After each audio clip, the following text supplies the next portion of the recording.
बेचारा शब्द कोई खराब शब्द थोड़ी है। बेचारे का मतलब उनको कभी मुख्यमंत्री नहीं बनाया लोग, प्रधानमंत्री की कुर्सी तक नहीं पहुंचने दिया गया लोग, इसलिए वो बेचारे कहे, और कोई बात नहीं। चुनावी स्टंट ही है, आप देखते रहिए क्या क्या होता है, वो सब चुनावी स्टंट है। और जब गलमहिया करेगी तो जुमलेबाजी भूलेगा यूजीसी। हाँ, यूजीसी को भी लागू करना होगा। ठीक है, इसमें राजनीति खेला है लोग, एनडीए के लोग एक बार आगे किया, फिर अपने लोग से करवा दिया कोर्ट में। लेकिन सवर्णों ने तो इसका विरोध किया था, सड़कों पे उतर गए थे। उसके बाद कौन विरोध करता है, कौन पक्ष करता है? हम 85% है, 90% है, हम आगे हैं कि वो आगे है। लेकिन आपके ही सदन के अंदर आप लोग क्या विरोध कर रहे थे, जो सवर्ण समाज से आते, वो कहते हैं यूजीसी कानून लागू नहीं। यूजीसी कानून लागू होकर रहेगा, जिसको साथ रहना रहे और नहीं रहना वो अपना घरे जाए। नमस्कार, आप बोले भारत देख रहे हैं, मैं हूँ आपके साथ कमलेश। आरक्षण बढ़ाने की मांग को लेकर के आरजेडी के तमाम विधायक बिहार विधानसभा के पोर्टिकों में आकर के प्रदर्शन कर रहे हैं, यूजीसी कानून लागू करने की बात कर रहे हैं। और ऐसे में देखिए, भाई वीरेंद्र से जब सवाल पूछा गया है, उनके ही पार्टी के सवर्ण जो नेता हैं वो विरोध कर रहे हैं यूजीसी कानून का। सीधे तौर पे भाई वीरेंद्र कह रहे हैं यूजीसी कानून का समर्थन करना होगा, जिन्हें समर्थन करना है वो पार्टी में रहे, नहीं तो बाहर जाए। क्या कुछ कहते हुए नजर आ रहे हैं भाई वीरेंद्र, सुनिए इस वीडियो में। चिराग पासवान के पार्टी के नेता कह रहे हैं कि आप लोगों का कल्चर है दलित का अपमान करना। आपके विधायक ने रामविलास पासवान को सदन में बेचारा कहा, उसको लेकर के सवाल है कि हमारे जो मुख्य सचेतक है विरोधी दल के, वो भी दलित है, तो किसी ने बेचारा शब्द कोई खराब शब्द थोड़ी है। बेचारे का मतलब उनको कभी मुख्यमंत्री नहीं बनाया लोग, प्रधानमंत्री की कुर्सी तक नहीं पहुंचने दिया गया लोग, इसलिए वो बेचारे कहे, और कोई बात नहीं।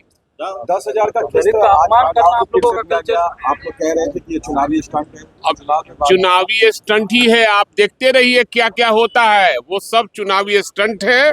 और वो देखिए, सरकार जुमलेबाजियों के साथ गलमहिया कर रही है, और जब गलमहिया करेगी तो जुमलेबाजी भूलेगा ही। पर बिहार सरकार में सर भाई वीरेंद्र जी, बिहार सरकार में जो नौकरी कर रहे हैं उनको सैलरी नहीं मिल रहा है और 10-10 हजार रुपये बांटे जा रहे हैं। अब सवाल है कि इस बात की चर्चा आप अपनी मीडिया में करवाइए और प्रचार करवाइए कि सरकार जो नौकरी पेशा करने वाले उनको वेतन नहीं दे पा रही है, और ये जुमलेबाजी केवल कर रही है। आईपी गुप्ता कह रहे हैं कि ओवैसी के बगैर राजनीति बिहार का संभव नहीं है, और उसमें 65% आरक्षण का प्रावधान किया गया था, और उसे 9वीं अनुसूची में नहीं शामिल किया गया।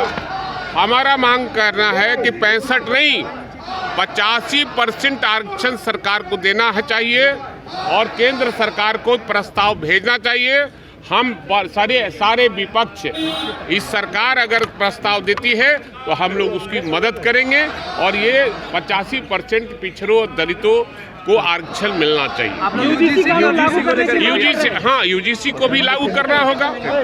ठीक है, इसमें राजनीति खेला है लोग, एनडीए के लोग एक बार आगे किया, फिर अपने लोग से करवा दिया कोर्ट में। तो यूजीसी लाया है तो इसको हम लोग लेकर रहेंगे, और इसको लेकर हम रोड पर भी उतरने का काम करेंगे। यूजीसी को निश्चित रूप से लागू करवा कर। लेकिन सवर्णों ने तो इसका विरोध किया था, सड़कों पे उतर गए थे। उसके बाद कौन विरोध करता है, कौन पक्ष करता है? हम 85% है, 90% है, हम आगे हैं कि वो आगे है। लेकिन आपके ही सदन के अंदर आप लोग क्या विरोध कर रहे थे, जो सवर्ण समाज से आते, वो कहते हैं यूजीसी कानून लागू नहीं। यूजीसी कानून लागू होकर रहेगा, जिसको साथ रहना रहे और नहीं रहना वो अपना घरे जाए। ठीक है, तो आपने सुना, भाई वीरेंद्र खूब गुस्से में है, यूजीसी कानून लागू करने की बात कर रहे हैं। साथ ही साथ आरक्षण का जो दायरा बढ़ाया गया था बिहार में, वह सुप्रीम कोर्ट में मामला जाकर के अटका हुआ है, और यूजीसी कानून भी सुप्रीम कोर्ट में ही है। इस पर भी खूब झल्लाते हुए नजर आ रहे हैं, कह रहे हैं हम लोग 85% हैं, आरक्षण भी 85% होना चाहिए। 15% वाले जो ये विरोध कर रहे हैं उसको भी चेतावनी दे रहे हैं, कह रहे यूजीसी कानून तो लागू होकर के ही रहे। बने रहे बोले बात साथ, बहुत बहुत धन्यवाद।